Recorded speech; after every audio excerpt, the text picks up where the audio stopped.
Hello. Hello hello. नमस्कार। ओए। नमस्कार। तो आज आज मैं एक छोटा सा टॉपिक लेकर के आया हूँ, जिसका नाम है पोषण। और पोषण के बारे में हमने इसकी पिछली वीडियो में बताने का कोशिश किया था, मगर वीडियो में कोई प्रॉब्लम आ गया था यार। बस यही दिक्कत था। खैर कोई नहीं। अपना तो बोर्ड है, अपना तो कैमरा है, रिकॉर्ड करना है। बात था पोषण पे। इसको इंग्लिश में कहा जाता है न्यूट्रिशन।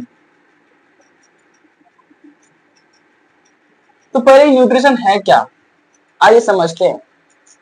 हम ना कोशिश करते हैं कि पहले आप लोगों को समझाएं कैसे डिलीवर करना है आप लोगों के पास, पहले ये जरूरी है यार। ये लिखने उखने पे ध्यान मत दिया जाए। आप लोग समझे, थोड़ा मेरे भावनाओं को समझे। हम आप लोगों को ना ये स्पून फीडिंग कराना नहीं चाह रहे कि बस चलो ठीक है, जो भी हो, मेरा जो ड्यूटी वो हम करेंगे। तो कहने का मतलब ये है कि पोषण क्या है। जैसे कि मान लीजिए आप एक स्टूडेंट है, आप वीडियो देखिएगा मेरा। तो ये वीडियोस देखने के लिए कहीं ना कहीं मोबाइल का चार्ज होना बहुत जरूरी है ना, है ना, है ना, है ना। बिल्कुल है।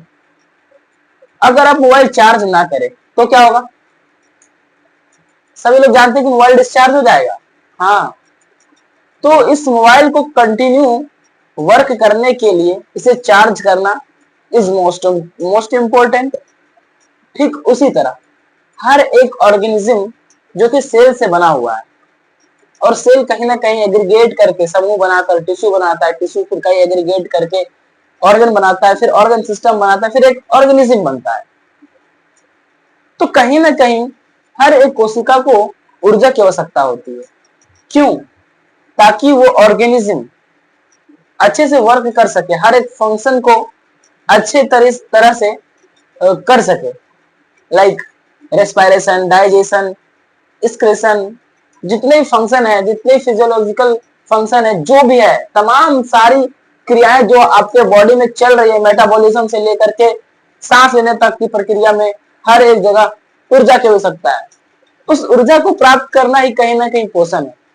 और ये इस ऊर्जा को प्राप्त करने का हर एक ऑर्गेनिज्म का अलग अलग तरीका होता है।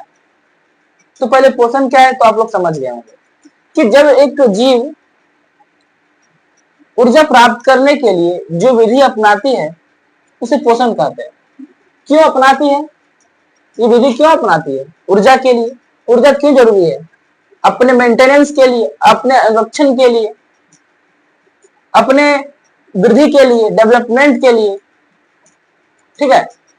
तो हम यहाँ पे न्यूट्रिशन का परिभाषा लिख देते हैं टाइम बचाने के लिए। तो मैंने यहाँ पे इसको लिख डाला है, और आप लोग इस वीडियो को रोक करके, पॉज करके इसे लिख लें, और लिख करके इसे माइंड में सेट कर ले। और ये जरूरी नहीं है कि जो हमने लिखा है बस वैसे ही एकदम सेम सेम याद कर लेना, नहीं नहीं नहीं।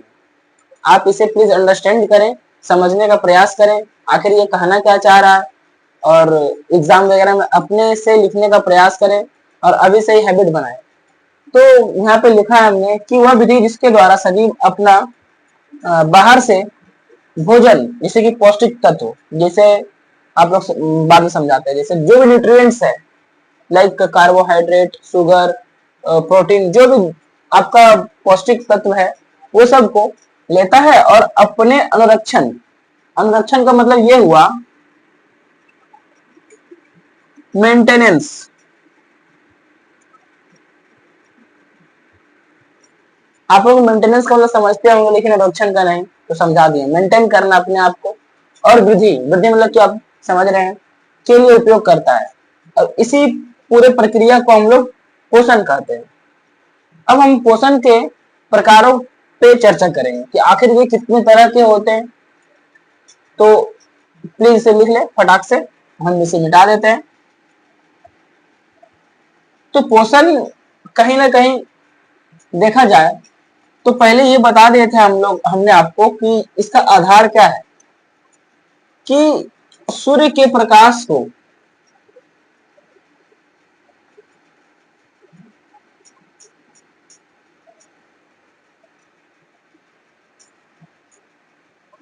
इसका मतलब कि क्या, प्रकाशीय ऊर्जा।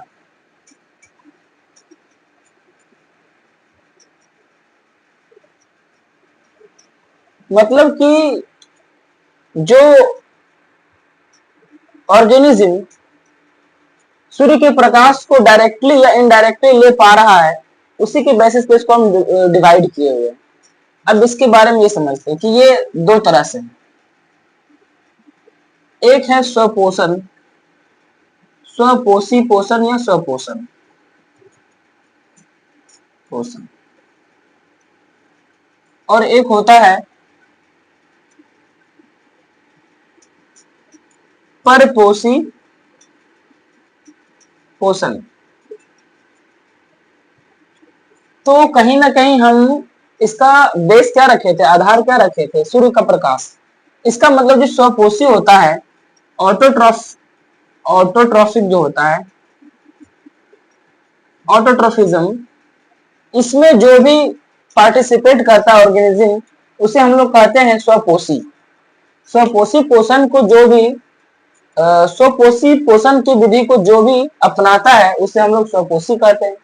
और परपोषी पोषण को जो भी ऑर्गेनिज्म अपनाता है, उसे हम लोग परपोषी कहते हैं। तो स्वपोषी वो है जो कि डायरेक्टली सूर्य के प्रकाश से एनर्जी बनाता है, उसे हम लोग स्वपोषी कहते हैं। और वहीं ये हेटेरोट्रॉफिज्म,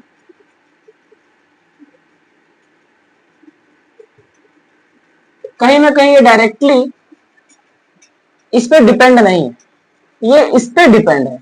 मतलब कि ये कि जो ऊर्जा ये बनाएगा, उसी के ऊर्जा को ये ले लेगा, क्योंकि ये डायरेक्टली इस पे नहीं निर्भर है, ये अप्रत्यक्ष रूप से डिपेंड है, अप्रत्यक्ष रूप से आधारित है, अप्रत्यक्ष रूप से। लेकिन इस पे डिपेंडेंट है प्रत्यक्ष रूप से। मतलब कि इस पे डायरेक्टली डिपेंडेंट है, लेकिन इस पे इनडायरेक्टली डिपेंडेंट है। इसे डायरेक्टली अपना एनर्जी नहीं ले रहा, ये पहले इसको एनर्जी दिया, फिर यहां से ये एनर्जी ले रहा है। आपको समझ में आ रहा होगा शायद। और अब जो है, और हम सब डिवाइड इसको करते हैं, किसको, परजीवी पोषण को।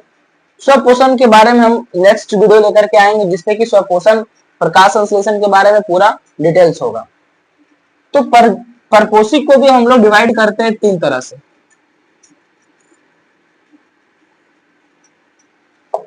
एक को कहते हैं प्राणी संपोषण,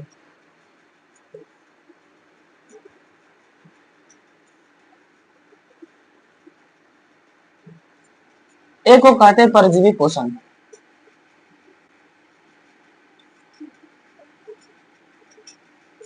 और एक होता है मृत जीवी पोषण।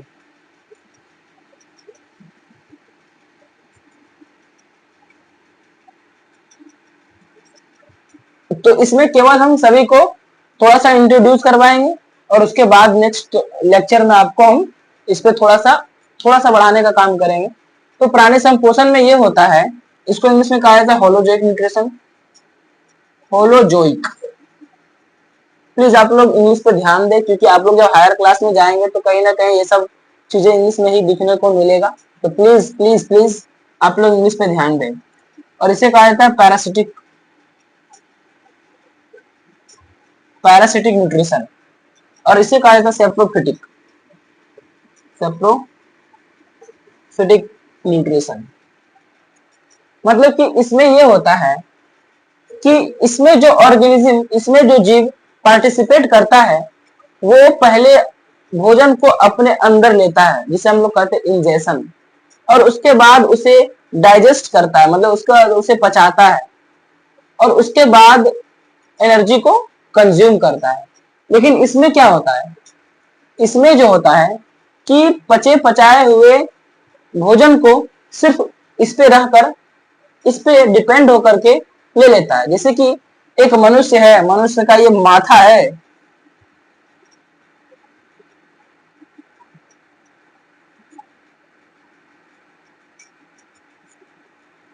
और इस पे है लाइस, जिसको कहता है जू। तो जू पे क्या होता है, जू यहाँ जो होता है, कहीं ना कहीं हमारे ब्लड से ये एनर्जी को लेता है। तो ब्लड में जो भी एनर्जी है, कहीं ना कहीं वो डाइजेस्टेड है पहले से ही, क्योंकि हम लोग ने खाना खाया, डाइजेस्ट किया, उसके बाद हमारे हर एक ब्लड स्ट्रीम में एनर्जी चला गया। अब उसी ब्लड स्ट्रीम से यहाँ पे जू रह करके और एनर्जी को ले रहा है।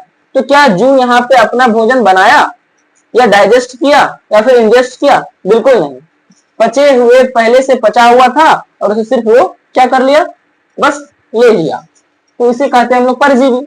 तो परजीवी में क्या होता है कि जो भी जीव होता है वो सजीव पे रह करके अपना भोजन को ले लेता है, सजीव पे रह करके। यहाँ पे ये डिस्टिंग्विश है इस दोनों के बीच में कि यहाँ पे मरे हुए और यहाँ जीवित होस्ट पे। इसको यहाँ पे कहा जाता है मेजबान कोशिका, जैसे हम लोगों पे है।